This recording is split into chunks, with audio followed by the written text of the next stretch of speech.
Hi, this is Mrs. Doris. This is Chapter 9, Lesson 1 that we are beginning. Our objective today is that you will graph quadratic functions of the form y equals a times x squared and y equals a times x squared plus c. This chapter is dealing with quadratic functions, and these model certain situations where the rate of change is not constant. All right, so first of all, a quadratic function is an equation written in the form y equals a times x squared plus b times x plus c, where a is not equal to 0. A cannot be 0 because if it was, we would not have an x squared term, and it's the x squared term that makes it quadratic. This form is called the standard form of a quadratic function. The degree of the polynomial in a quadratic function is 2, because that is the highest exponent that you will see in the equation. All right, the simplest of all quadratic functions is simply y equals x squared. Or, written in function notation, we simply replace the y with f of x, so f of x equals x squared. And this is the quadratic parent function. The graph of a quadratic function is a U-shaped curve. It's called a parabola. A parabola is symmetrical, meaning you can fold it so that the two sides match exactly. The fold, or the line that divides the parabola into two matching halves, is called the axis of symmetry. Let me give you an example. Let's suppose that my axis of symmetry is the y-axis.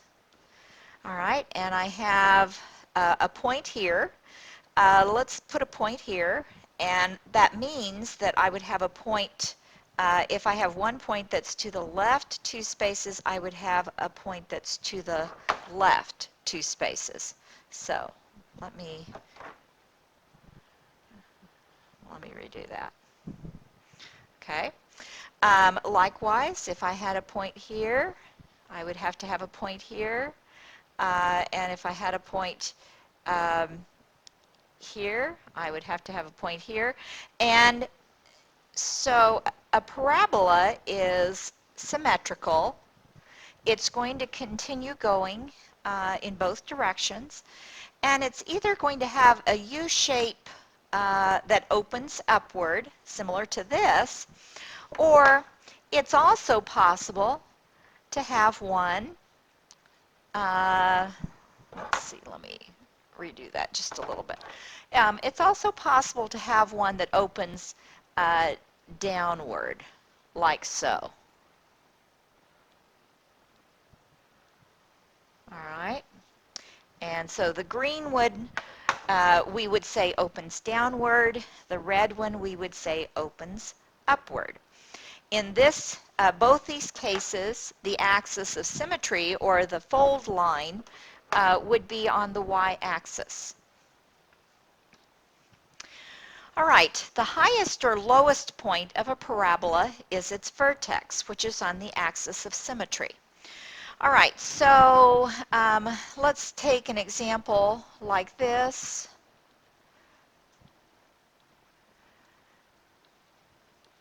And, oops, I'm going to totally miss that. There we go. In this case, our vertex is the lowest point, which would be right here at 0, -4. And this is called the vertex, the lowest point, and if it opens upward, then your vertex will be a minimum. All right? And if you have a vertex that opens downward,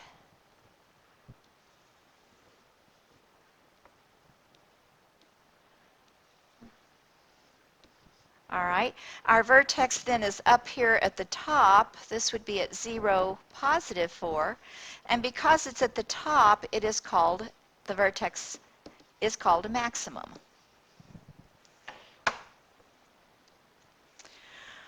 All right, so just to reiterate this, the parabola, if a is greater than 0, meaning the coefficient of the x squared term is a positive number, then the parabola opens upward. All right, and this is kind of saying what I described on the previous screen. And the vertex is a minimum point. If our parabola opens downward, then a has to be a negative number. So if the x squared term has a coefficient that is a negative, let's say negative 2x squared, then the parabola will open downward and your vertex will be a maximum point. All right, to quickly graph a parabola, find the coordinates of the vertex. Then find several points on one side of the vertex. And finally, you want to reflect those points across the axis of symmetry. For graphs of functions of the form y equals a times x squared, the vertex is the origin, 0, 0. The axis of symmetry is the y-axis, or x equals 0. So, for instance, if we have an equation of this form, then your vertex is going to be right here.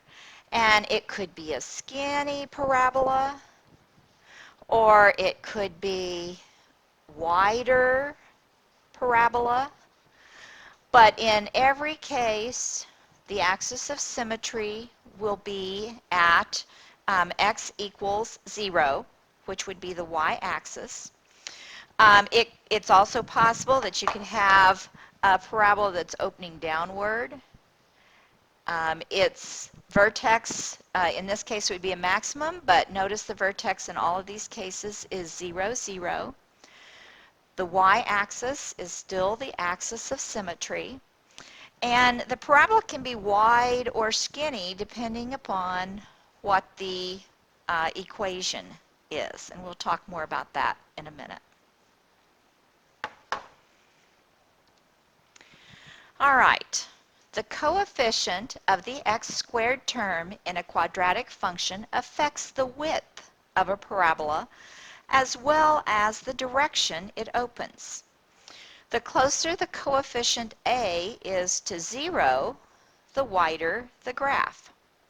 Conversely, the farther away the coefficient a is from 0, the narrower the graph is.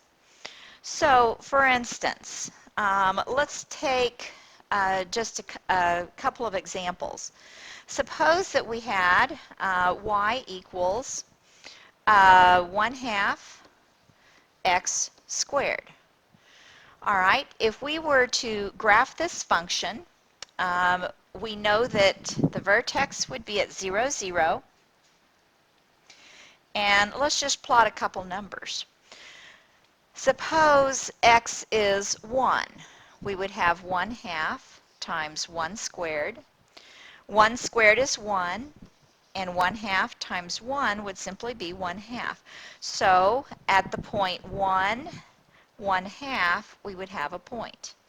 And likewise, on equidistant from the axis of symmetry, which is our y-axis, we would have another point. All right, let's replace it with 2 and see what we get. We would have 1/2 times 2 squared. 2 squared is 4, and 1/2 times 4 is 2. So at the point 2, 2, we would have a point.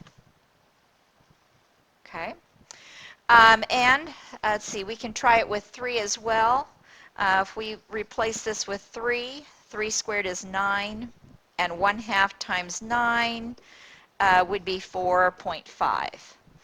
So at 3, 4.5, we would also have another point, and again, reflecting it across the y-axis. And so connecting the dots, or the points, we would have a parabola. Notice the width of the parabola. In fact, I'm going to write our equation right below this. Y equals 1/2 x squared. Now, let's take a second equation, and let me move this over here. Let's take an equation like y equals 4x squared. Now, once again, we have a positive number, so we know it's going to open upward because of the positive 4. We know that the vertex is at 0, 0. In fact, if we replaced x with 0, 0 squared is 0, and 4 times 0 is 0. So it will work that way no matter what the coefficient is. All right, let's replace x with 1. So 1 squared is 1 times 4 is 4. So at 1, 4, we have a point. And so notice our parabola here, it's not going to look like a V, point here. But notice with a larger exponent like 4, we have a much skinnier parabola than we do with an equation of y equals 1/2 x squared. All right, for functions of the form y equals ax squared plus c, the y-axis is the axis of symmetry. The value of c translates the graph up or down. And let's just take an example. Let's say that we have y equals 2x squared minus 5. All right, we know in this case that one of the best ways of graphing something like this is to make an XY table. And we know that the y-axis is going to be the axis of symmetry. It's going to be right, our vertex will be on this line because the vertex is always on the axis of symmetry. So let's put in 0 for our x and find out where that would be. Now remember, y is simply equal to 2 times x squared minus 5. So in this case, we want to take 2 times 0 squared, which we know would be 0, minus 5, and that would equal negative 5. So at 0, negative 5, we have a point. All right, so right here we've shown that the value of c translates the graph up or down. And when c is a negative number, then it's going to translate it downward. If it's a positive number, then it will translate the parabola upward. All right, let's go ahead and graph just a couple more points. Let's take, let's say 2. All right, so we'd have 2 times 2 squared.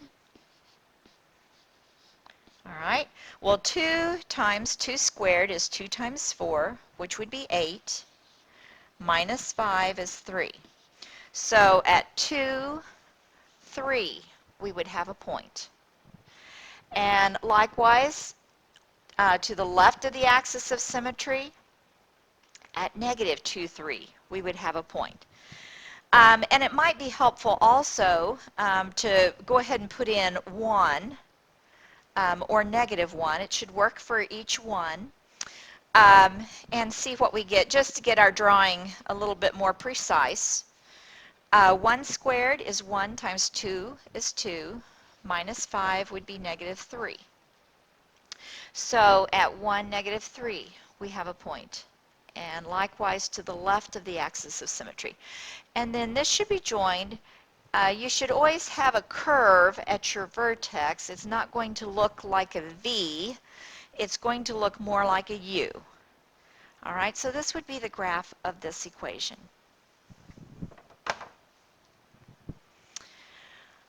All right. Um, a specific real-life type example that we're going to deal with in this lesson is that of a falling object. As an object falls, its speed continues to increase.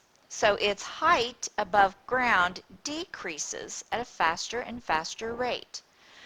Ignoring air resistance, you can model the object's height with the function height equals negative 16 times t squared plus c. The height h is in feet, the time t is in seconds, and the object's initial height c is in feet. All right, and we'll deal with this little equation in one of our following problems. All right, so in this graph, and I did not get a graph put in there, so we're just going to put one in. I'm just going to draw, and you can do the same, a figure. The vertex is this point right here, and that would be 0, negative 3. Is it a minimum or is it a maximum? Well, because it falls at the bottom of the graph, it's going to be a minimum.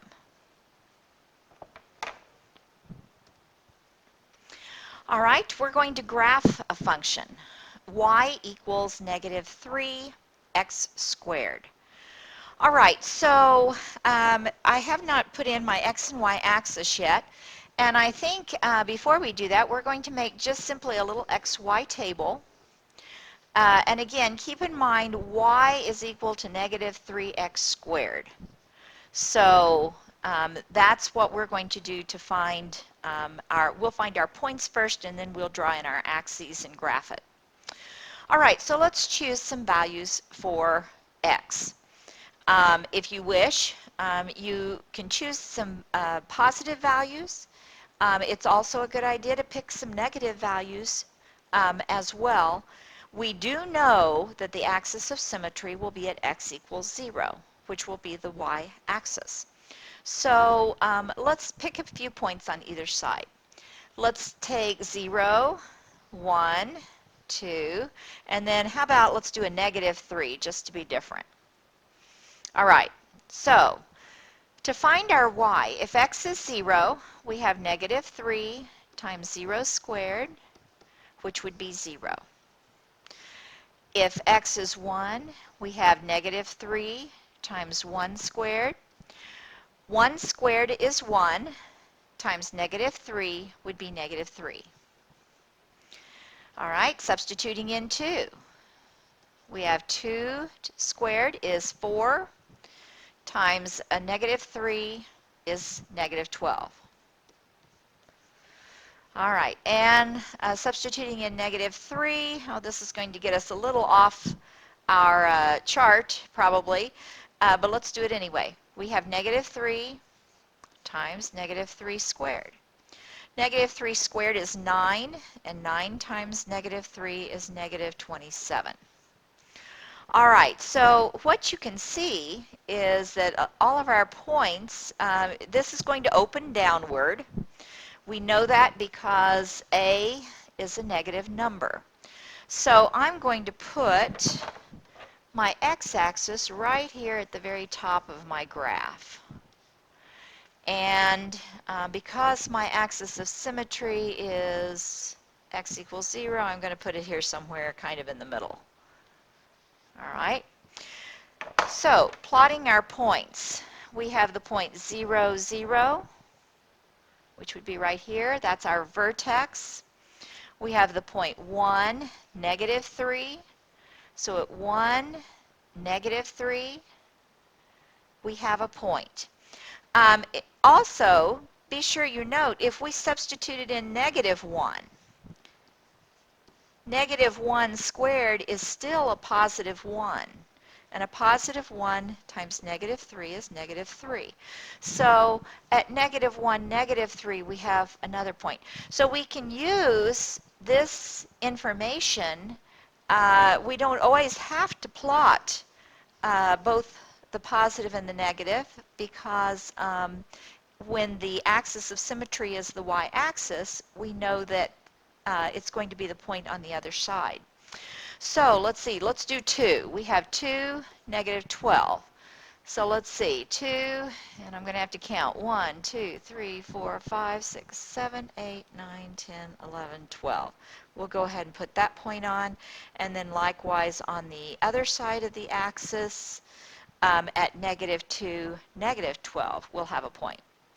Now this one I'm not going to bother with because it is going to be off my graph, although I could have renumbered my grid, but we'll leave it at that. And it can be hard. You want to make sure you hit your points. All right. Now the question is, what is the domain and the range?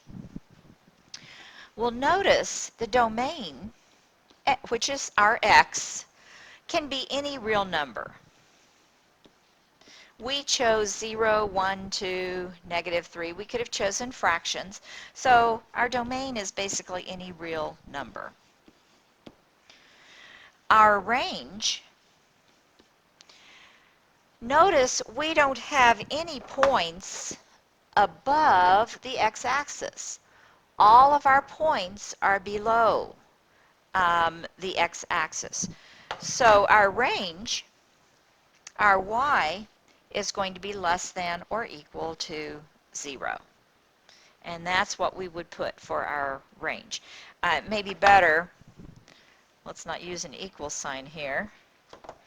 I'm going to use our domain and our range.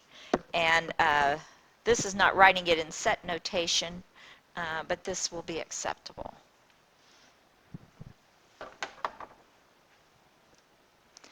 All right, problem 3, comparing widths of parabolas. What is the order from widest to narrowest of the graphs of the quadratic functions f of x equals negative 1 x squared, f of x equals 3x squared, and f of x equals negative 1/3 x squared? All right, well, remember that the closer to 0 the coefficient is, the wider the graph will be. The farther away from 0 the coefficient of the x squared term, the narrower it will be. So from least to great, from widest, well, let's say widest to narrowest, this will put this one, f of x equals negative 1/3 x squared will be the widest because it's the closest to 0.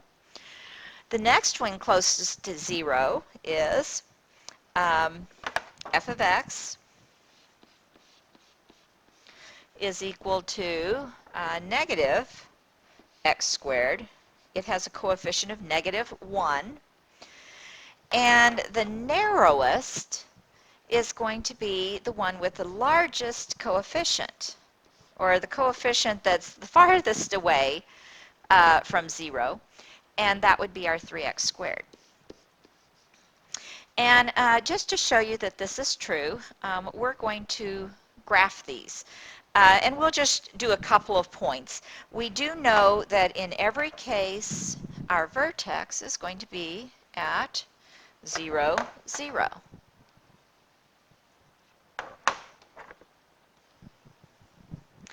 Okay, we also know in graphing our first one that it's going to open downward because our coefficient is negative 1/3. So I'm going to make just a quick little easy table here, and we'll actually choose some values that are easy to use. So we won't even have to pick out 0 because we know that negative 1/3 times 0 squared is 0, which is our vertex. Let's pick 3. All right, so for y, we would have negative 1/3 times 3 squared. 3 squared is 9, and negative 1/3 times 9 would give us negative 3.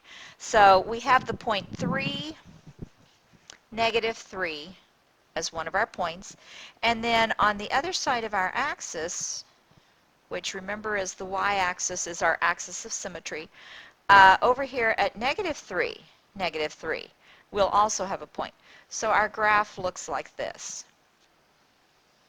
And it's going to be the widest of our graphs. For the next one,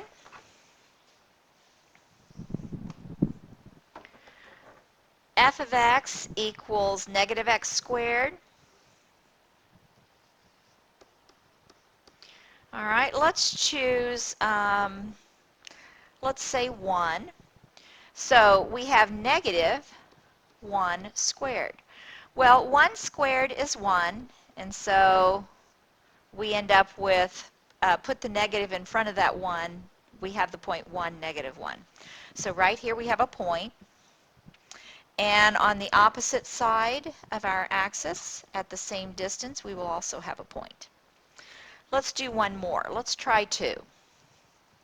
All right, so I have negative, and it's basically negative 1 times x squared. So we want to take 2 squared, which is 4, and then multiply it by the negative 1, and that would give us negative 4. So at 2, negative 4, we have a point. And likewise, to the left of the axis, we have another point. So our graph looks like this. Notice it's a little bit narrower than the blue graph. All right, and then our last graph. Again, let's make just a real simple little table. And y here is equal to 3x squared. So let's choose 1. We would have 3 times 1 squared. 1 squared is 1, times 3 is 3. So at 1, 3, we would have a point. And likewise to the left of our axis, we would also have a point. And so this graph is going to look like this, very, very skinny. Now notice it opens upward, and I missed that point, sorry, because the 3 is a positive number. In the middle one, our A was negative 1, so it opens downward. So here we have ordered them from widest to narrowest, looking at the coefficients, and the graphs show why this works. The closer the coefficient of the x squared term is to 0, then the wider the parabola will be. All right, problem 4. We're going to graph y equals x squared and y equals x squared minus 3. And then we're going to look at how the graphs are related. All right, well, the one thing we know in all of our graphs is that the axis of symmetry is going to be right along the y-axis. And in y equals x squared, we also know that the vertex is going to be at 0, 0. All right. In fact, if we make our little xy table, you can simply include that. If x is 0, y is equal to x squared, so 0 squared is 0. So 0, 0 is our first point. Let's put 1 in. 1 squared. 1 times 1 is 1, so we have a point at 1, 1. Let's put in 2. 2 squared is 4, so we have a point at 2, 4. All right, and the next one's going to be off the chart. Now, let's reflect these points. Of course, 0, 0 is our vertex, but 1, 1 reflected across the y-axis will give us a point at negative 1, 1, and at negative 2. Oops, I didn't get that one up far enough. Let's go back. Our point's 2, 4, right up here, and negative 2, 4. All right, and now join. I'm going to redraw that. Let me redraw that. Okay, and then be sure to put arrows at both ends to show that it continues. All right, let's do the next one, which is y equals x squared minus 3. And again, we're going to do an xy table where we know that y is equal to the x squared minus 3. All right, so again, let's put in our 0. We know that the vertex is still going to be on the y-axis. And so we have 0 squared minus 3. 0 squared is 0. Minus 3 would give us negative 3. So we have a point down here at negative 3. Let's put in 1. We would have 1 squared minus 3. 1 squared is 1. Minus 3 would be negative 2. So at 1, negative 2, we would have a point. And then left of the axis of symmetry at negative 1, negative 2, we would have a point. And then let's put in 2. 2 squared is 4. Minus 3 would be 1. So at 2, 1, we have a point. And likewise, across the y-axis, 2 units, we would have a point at negative 2, 1. And I think we can get 3 on. Let's go ahead and put 3. 3 squared is 9, and 9 minus 3 would be 6.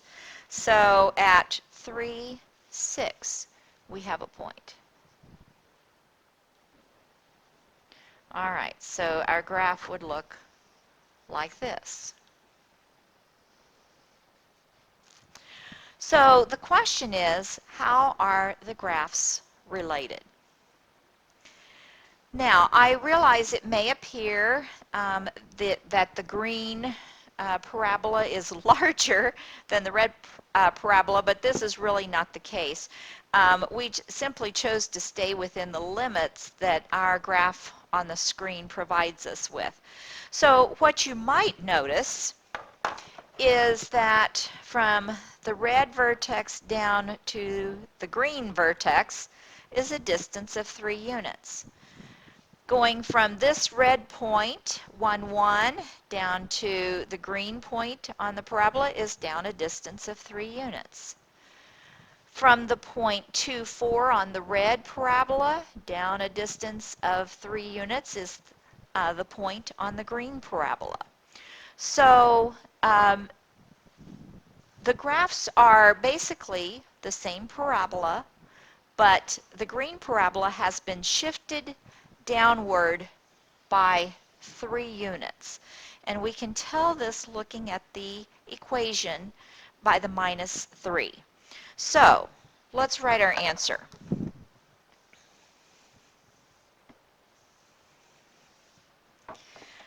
We can say y equals x squared minus 3 is a shift of y equals x squared down 3 units.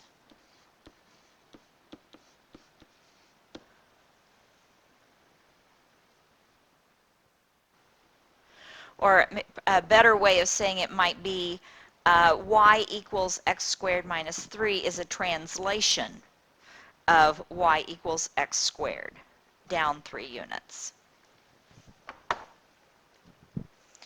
Okay, problem 5. Using the falling object model. An acorn drops from a tree branch 70 feet above the ground. The function h equals negative 16 t squared plus 17 gives the height h of the acorn in feet after t seconds. What is the graph of this function? At about what time does the acorn hit the ground? All right, well, here's what we need to do. We're going to make a table. We're going to have t is like our x, that's the number of seconds.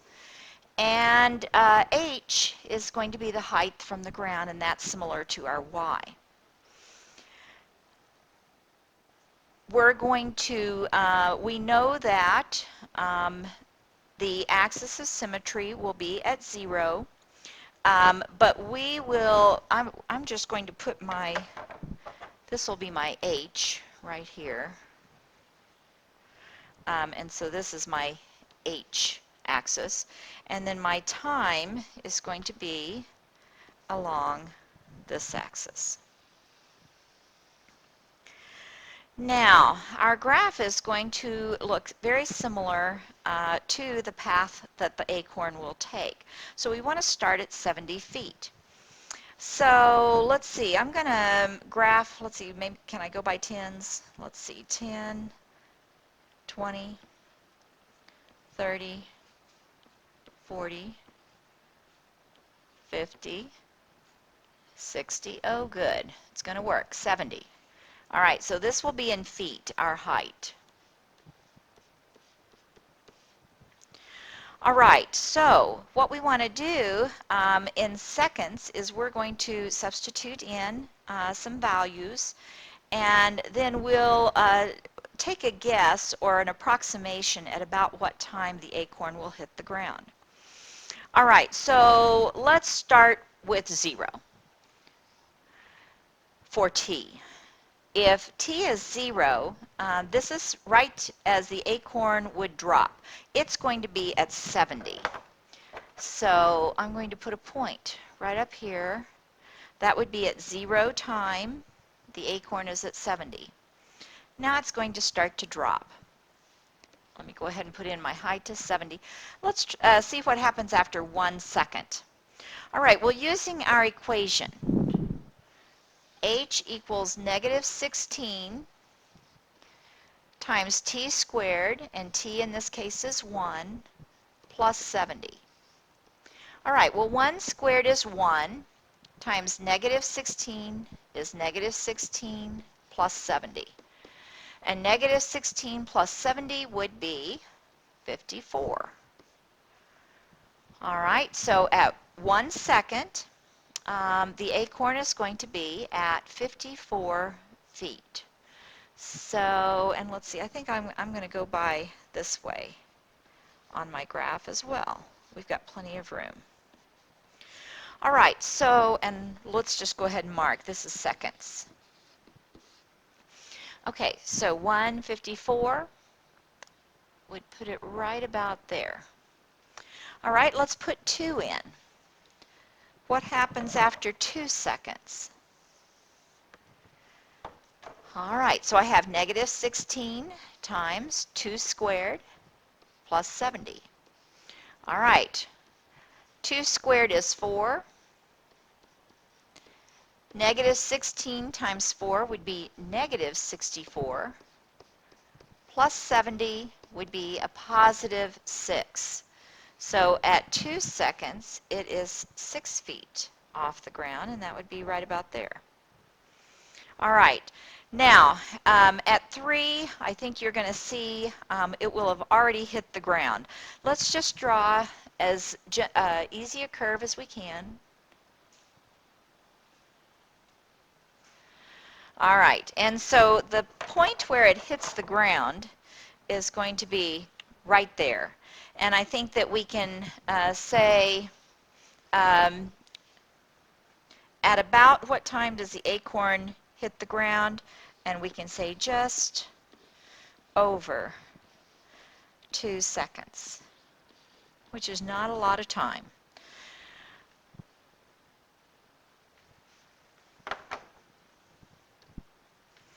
All right. For your homework tonight, what I would like for you to do is to complete the 9-1 lesson check that is on your notes, and come prepared with your questions tomorrow. We'll answer any that you have, and then we'll move on. Thank you.